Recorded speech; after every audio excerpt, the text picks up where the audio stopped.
nosotros no aceptaremos la exclusión de nuestro pueblo de ese derecho. Mr. Gorbachev, tear down this wall.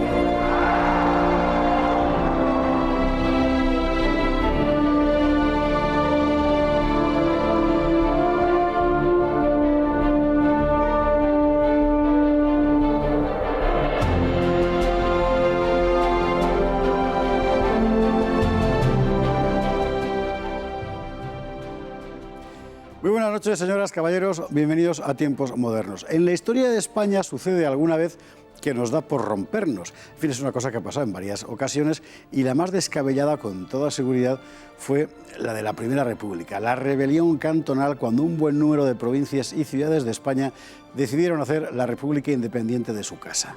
El cantonalismo. ¿Qué fue esto?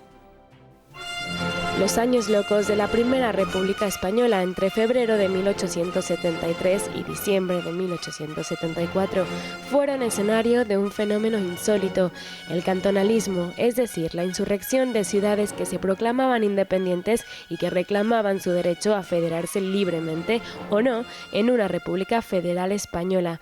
Todo comenzó con las elecciones de mayo de 1873, que debían ser el espaldarazo constituyente del nuevo régimen, pero que fueron un fracaso estrepitoso.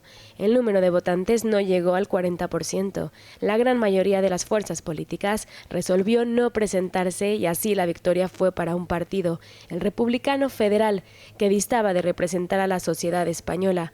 Para colmo, los republicanos federales se hallaban divididos en tres facciones: los intransigentes, partidarios de la constitución de una república federal, de abajo a arriba; los centralistas, partidarios de una república federal, de arriba a abajo; y los moderados, que propugnaban la creación de una república según el modelo de la francesa.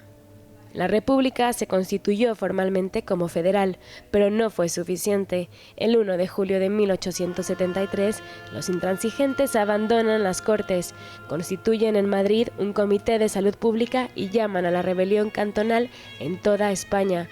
El movimiento se extendió por las regiones de Valencia, Murcia y Andalucía, donde se crearon multitud de cantones independientes provinciales municipales: Valencia, Cádiz, Sevilla, Granada, Alcoy, Cartagena.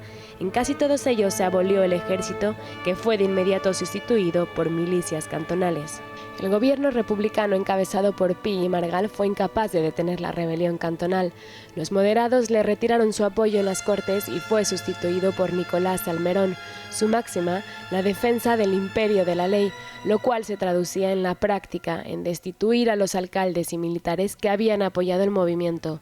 Puso el mando militar en mandos de generales como Manuel Pavia, ordenó campañas armadas contra los cantones, movilizó a los reservistas y aumentó considerablemente el número de guardias civiles.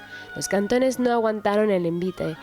El que más sobrevivió fue el de Cartagena, que terminó entregándose en enero de 1874. Para entonces la República estaba ya vista para sentencia. Los republicanos federales serían derrocados por un golpe del citado general Pavia. El gobierno pasó a manos del general Serrano, que prepararía el camino para el retorno de la monarquía. Pavia, se llama Pavia el general y no Pavia. Rafa Núñez de Huesca, ¿cómo estás? Muy bien, ¿qué tal? Pues bien, un poco trastornado por los acontecimientos de estos días, semanas, meses, años en España, que parece que nos llevan una y otra vez al cantonalismo, aunque todavía no a la proclamación de una república. Por cierto, que contra lo que ha aparecido en esas imágenes supuestamente de época reconstruidas, la bandera de la Primera República no tenía la franja morada, sino que era la rojigualda, cosa que conviene recordar para uso de las nuevas generaciones. Bueno, el cantonalismo. Tú eres de Alcoy. Yo soy alcoyano. Que fue cantón, ¿eh? ¿Qué hicisteis? ¿Por qué se os ocurrió semejante cosa? Hicimos lo que hicieron muchos pueblos y ciudades no de toda España, pero sí de la España meridional y la España levantina, que fue ateniéndonos a esa república federal que pretendía establecer Pi y Margall en España, en la que se calculaba que serían lo que hoy conocemos como comunidades autónomas, las regiones, las que se convertirían en estados. Una parte del pueblo, el más radicalizado, lo que hoy entenderíamos por izquierda, entendió mal el proceso de federalización, y lo que se independizó fueron los cantones, que eran una suerte de ciudades-estado, pues ya digo, Alcoy, Sevilla, Valencia, Granada, pero no solo. De cantones se independizaban otros futuros cantones integrados en el primer cantón. Es decir, el término cantonalismo viene de ahí, es decir, una secesión dentro de otra secesión. De ahí tenemos ejemplos que calculo que hablaremos de ellos, pero que son pues de opereta si no fueran por la sangre que se virtió. Esto de la sangre me parece particularmente importante por lo siguiente. La situación política general es la de una república que está en manos de una minoría, no diré que exigua, pero muy notablemente minoría del país, que son los republicanos federales, que son solo una parte, además pequeña. Convocan unas elecciones en las que la gran mayoría de las fuerzas políticas se abstienen, no entran. Al mismo tiempo hay una guerra con los carlistas, porque la derecha tradicional está en el monte.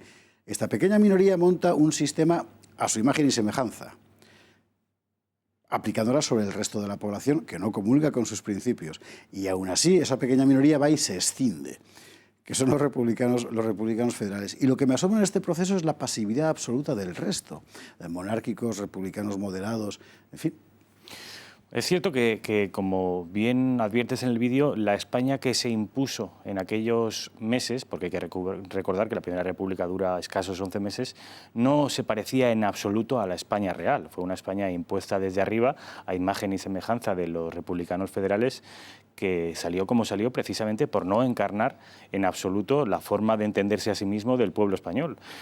Yo no voy a disculpar a las derechas, a los moderados, a los liberales ni a los carlistas, pero sí diré que en esos momentos, y en realidad durante todo el siglo XIX, es un siglo muy convulso español, pero en aquellos 11 meses España, yo creo que es un récord que no es inédito, al menos que yo sepa en la historia occidental. España está inmersa no en una ni en dos, sino en 3 guerras civiles simultáneas. Tenemos la guerra de Cuba, tenemos la guerra carlista, que sobre todo tiene incidencia en las Vascongadas, en Navarra, en Cataluña, y tenemos además la guerra de los cantones. De manera que fue milagroso que España saliera de allí viva e indemne, como salió. Fueron 11 meses que se sucedieron, en solo 11 meses, cuatro presidentes diferentes. Da un poco la medida, la anécdota que contaré creo que es graciosa, pero da la medida del caos en el que estaba sumido el país en aquellos meses. El primer presidente de la Primera República Española, Estanislao Figueras, dimitió de sus responsabilidades en un Consejo de Ministros exclamando: estoy hasta los cojones de todos nosotros. Exactamente, esa fue su frase, sí señor. Nada más salir por la puerta, se fue hasta Atocha, cogió un tren y se marchó. Y no bajó del tren nunca hasta París. Y nunca más volvió a pisar España. Luego vino Pi Margall, que fue viene Pi Margall, que es el federalista, además un gran teórico del federalismo. Pi Margall era un tipo intelectualmente muy solvente, y le estalla en las manos su propia criatura, porque es a él a quien le estalla la rebelión cantonal. Entonces llaman a Salmerón, y Salmerón lo que hace es llamar al general Pavía. Salmerón no era menos federalista, bueno, sí, un poco menos, pero era federalista también. Tiene que recurrir... Salmerón era más moderado, era menos federalista que Pi Margall. Pero tiene que recurrir al ejército para sofocar la rebelión levantada por los partidarios, por las bases de quienes habían estado gobernando y de su propio partido. Exactamente, la situación es extravagante porque tienen que reclamar la ayuda de un ejército que está combatiendo una parte de él muy importante en Cuba y que está combatiendo a los carlistas en el norte de España. Sí, pues además, y de manera simultánea, tiene que apaciguar levantamientos cantonales por todo el sureste español y muy particularmente el célebre cantón de Cartagena, que es una historia fabulosa, de opereta, de folletín, pero ya digo, nos podríamos reír y abundar en este cantón si no fuera porque hubieron centenares de muertos. Se cobró la vida de muchas personas. Es muy importante señalar que buena parte de la inspiración de las bases de extrema izquierda en España hoy procede precisamente de aquella época. Kichi en Cádiz, el alcalde de Cádiz, es un perfecto ejemplo, es decir, cultiva aquella memoria. El origen del cantonalismo es una aplicación absolutamente utópica y, por tanto, demente del federalismo, que trata de reconstruir de abajo arriba lo que ya está construido, para lo cual hay que destruir primero, claro. Entonces destruyes el país para luego poder decir: yo he sido soberano para unirme contigo. Es una locura y es exactamente lo que ocurre. Dentro de esa locura, el ejército queda disuelto, en fin, en los cantones. En su lugar se forman milicias populares cantonales, que es una invitación al derramamiento de sangre libre y desenfrenado. Sí, vino a ocurrir una cosa similar al final de la Segunda República, cuando se arma al pueblo, y en la Primera República se cometió antes una cosa muy similar, y es que fueron los partidos republicanos federalistas los que animaron y alentaron a las masas a hacerse dueños de su propio destino, como se decía en aquellos años y se vuelve a decir ahora. Es, por cierto, el cantonal un problema que en otro contexto, en otra situación, seguimos viviendo hoy en día en España, ¿no? Es la gran trampa del discurso liberador, ¿no? Es decir, te doy las armas para que seas dueño de tu destino, que es el que yo te voy a decir. Exactamente. Claro.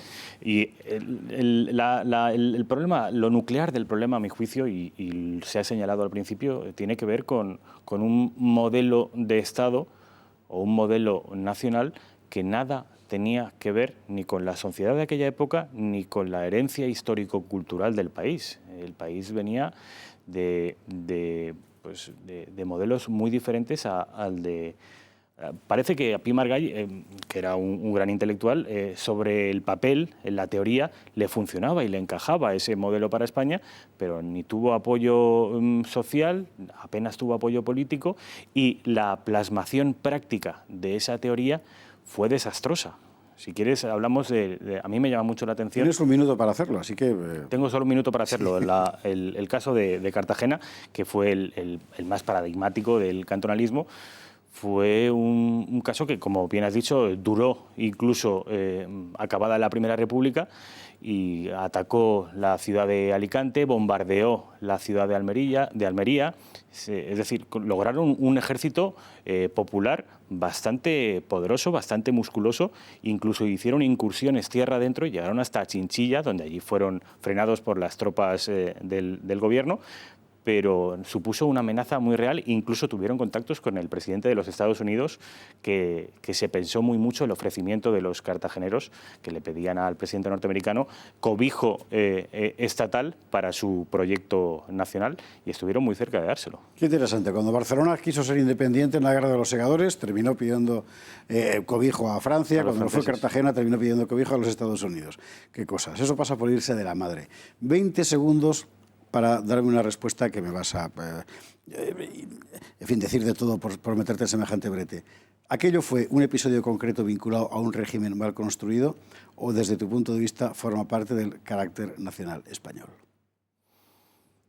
Yo te diría que las dos cosas, pero si me obligaras a darte una opción exclusivamente, te diré que tiene que ver con nuestro carácter individualista en extremo y cainita.